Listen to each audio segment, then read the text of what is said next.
You're borrowing your own money and you're paying them interest? This is infinite banking for them. The infinite banking concept is old school, whole life, done poorly. You need a real financial advisor, not an insurance broker that's trying to sell you a load of manure. I think about a lot of wealthy people that actually use infinite banking to build more wealth for themselves. If you've ever been to McDonald's before, Ronald McDonald was actually funded from the cash value of a life insurance policy. 2, Disneyland. Walt Disney pulled money out of his life insurance policy to fund Disney. A lot of wealthy people use infinite banking when it's properly structured. Big business.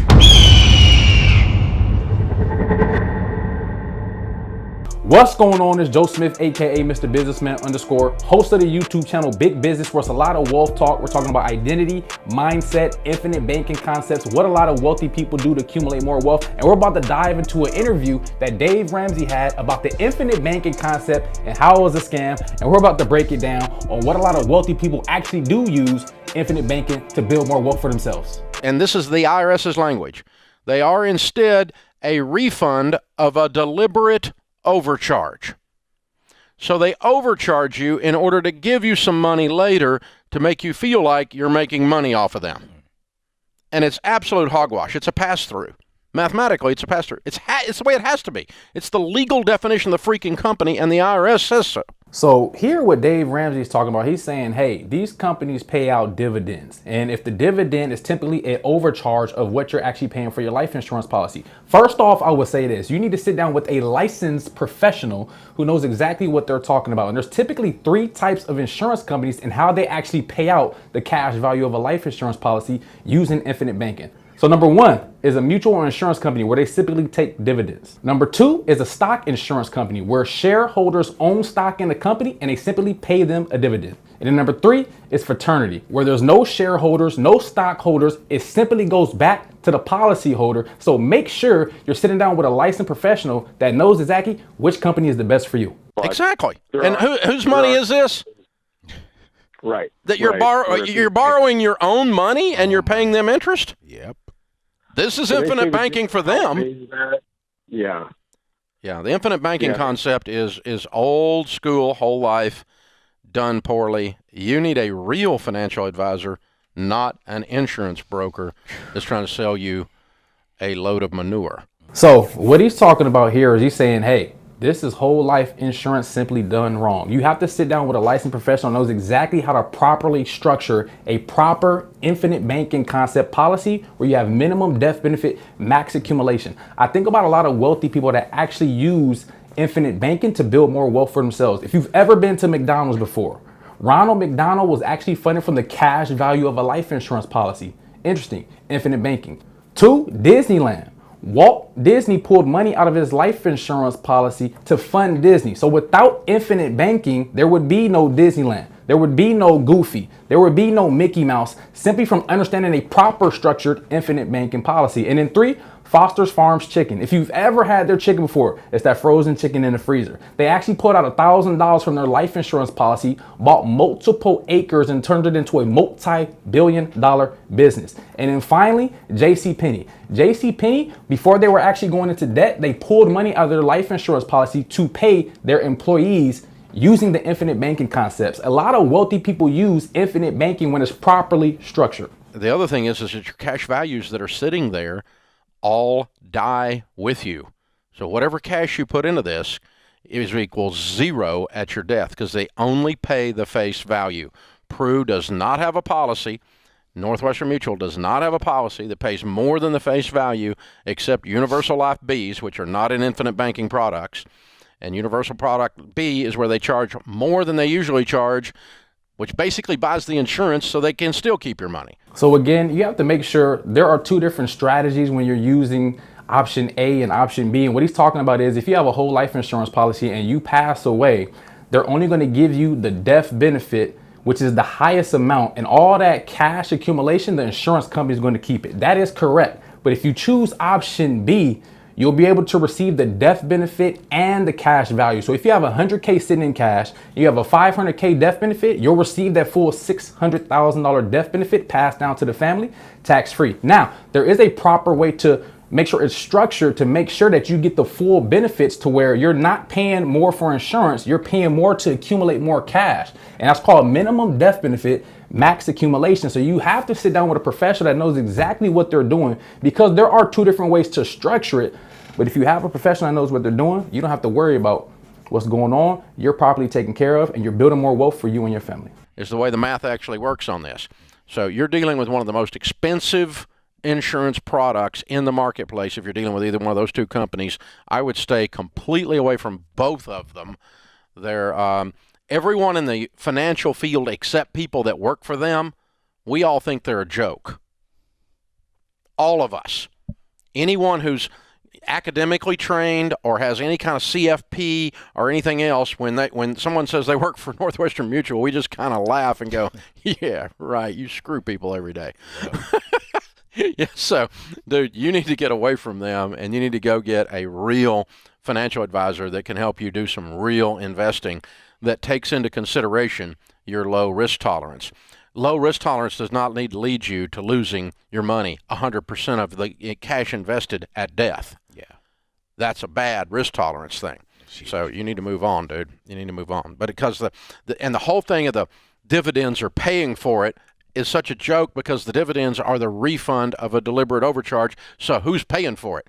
If you were getting dividends if you owned Home Depot stock and you got dividends from that, then Home Depot's making a profit, but they're making a profit off of their customers. Yes. And I'm the owner of the investment. So here is where the fees of a policy come into play. So typically when I sit down with a client, I want to make sure I explain the fees to them so you know exactly what you're getting. So you see how much you're paying for life insurance, and you see how much is going into your cash account, and you see how much profit you're receiving. I sit down with clients all the time where they put in $60,000, $70,000 into a policy over a span of 20, 30 years, and their cash account has $300,000, $400,000, $500,000. So how is that an overcharge of the money that you're putting in if your cash accumulation is much higher than you actually put into the policy? Again, you want to make sure you sit down with a professional that knows exactly what they're talking about when it comes to the infinite banking concept. Owner of the investment. I get that dividend. That's different than if I am the customer and I'm the stockholder, thereby the only way I made a profit was off of me. Myself. So I pay you an extra $100 and then you give me 70 of it, and I'm supposed to feel great about that. Right. Yeah. So that's what this amounts to. And so you guys that working with State Farm, when you get your little dividend check, that's what it is. It's the refund of a deliberate overcharge. IRS verbatim says that. Yeah. And that's why you don't get taxed on it. If you get a dividend on Home Depot stock, you get taxed on it as income because it's real income. You really made an investment, and then you really made an income. So that's what's going on with that stuff. And so do not buy anything in the life insurance world based on dividends. You look at the price, look at the structure of the policy, and you'll usually find that mutual companies, by the way, are the higher priced. Another example I want you to look up is BOLI, bank-owned life insurance, where Wells Fargo, Chase, Bank of America use life insurance, and they have multi-billion-dollar life insurance policies where they accumulate growth of cash value using the infinite banking concept. So if infinite banking was a scam, why does Wells Fargo use it as their biggest asset? Why does Chase use it as their biggest asset? Why does Bank of America use it as their biggest asset? There has to be something deeper in there that a lot of wealthy people know more in depth, the benefits of using infinite banking. To a quote service like a Zander Insurance, and you get quoted on term life insurance, you're going to find no mutual companies in the 42 different companies that they give you a quote from because they're not competitive. That's it. Why? Because they charge more so they can give some of it to you back later and make you feel like that you got something. That's really what it amounts to. And that's why you won't find them. They're not competitive. Yeah. Dave, you're fired up about this one. Man, I tell you what, pisses me off. Infinite banking my butt. Okay, Dave. Well, I'm fired up too. If I'm thinking of someone wealthy like a Walt Disney, where he pulls money out of his life insurance to create a company that the world uses today, infinite banking has to play a major role, and I want to know more about it so I can use it for myself. Infinite banking is for them. Yes. The only thing that agent has for his whole life is a need for your commission to be paid to him. Absolutely. That's the only whole life thing that is involved here. That's a good point that Dave Ramsey put here. Typically, if you sell a whole life insurance policy, it will pay out a good commission. If you sit down with a professional who properly structures your policy to make sure you have a minimum death benefit, I want to make sure you pay the least amount of insurance possible to get the max accumulation on your cash. We typically lose out on commission. We do what's best for the client and not what's best for our pocket. These products are horrendous. Yeah. And, it's bad enough when they feed on the middle class, but that guy's a baby step 7, man. He's probably a millionaire. Yeah. And they create such a jumbled word picture that you can't cut through the BS. And yet, the thing about him, did you notice what happened with him? This is interesting. It didn't feel right to Jason. Yeah. He felt it, didn't he? Yeah, he felt it. And that's probably because he's going through our process and he knows what we teach. Well, it's not just that. He didn't just say, well, Dave says it's wrong. Right. There's something wrong here. I just can't put my finger on it. Yeah. Overpay and get money back. But, you ever have those feelings? I don't know exactly what's wrong, but I smell a rat. Yeah. Which means there's a dead rat in the corner somewhere. Yes. I just hadn't found him yet. Or below the couch. Something stinks in here. Yep. Something stinks in here. Something got in the house and died. I got a smell in here. What is it? Something's wrong. You can't find it. Yeah. You can't put your finger on it. But how many times have you been in a situation with a person or with a product, a financial product? You had one. You were buying an item. I won't say what it was on the air, but you got the smell off the people and you ran. It wasn't 3 weeks ago. What was it, Dave? Tell me. You got to have what was it? I'm not going to because they might be listeners, and I'm not going to do that to you. I'm not going to throw you under the bus. No, but say you it. walked out of a deal into a different deal not long ago. Oh, yes, sir. I and sure did. Was it not the same thing? It was the exact The Holy same Spirit thing. inside of you said, I smell a rat. Yeah, something's not right. So to wrap this up, it doesn't matter what you do when you get ready to invest into your future, whether if you put money into a traditional IRA, you put money into a Roth IRA, you put money into your 401k, you do the buy term and invest the rest, or you go to infinite banking concept and create more wealth like a Walt Disney, McDonald's, Foster Farms Chickens, JC Penney's, and you use the infinite banking concept, find out what strategy works the best for you. I know I love this strategy here because a lot of wealthy people, there are books on BYOB, how to become your own bank using infinite banking. And if there's a lot of wealthy people using the infinite banking concept, there has to be a lot more to it than what's been said in the video. So with that being said, if you want to learn more about the infinite banking concept and the misconceptions that might be have put into this video, comment infinite in the comment section and we'll get back to you soon. With that being said, this is Joe Smith, aka Mr. Businessman _ host of the YouTube channel Big Business, where it's a lot of wealth talk. Be coming back with you soon with another video. Big business.